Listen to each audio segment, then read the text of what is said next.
கூட எந்நாளும் அழியாமல் வாழும்.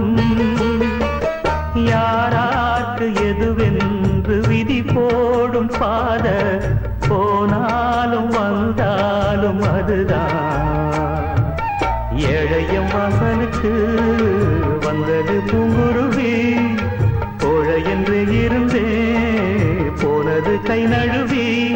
இதை யாரோடு சொல்ல? குயில பூடிச்சி கூண்டில் அடைச்சி கூவ சொல்லுகிற உலகம், மயில பூடிச்சி கால உடைச்சி ஆட சொல்லுகிற உலகம். அது எப்படி பாடுமையா?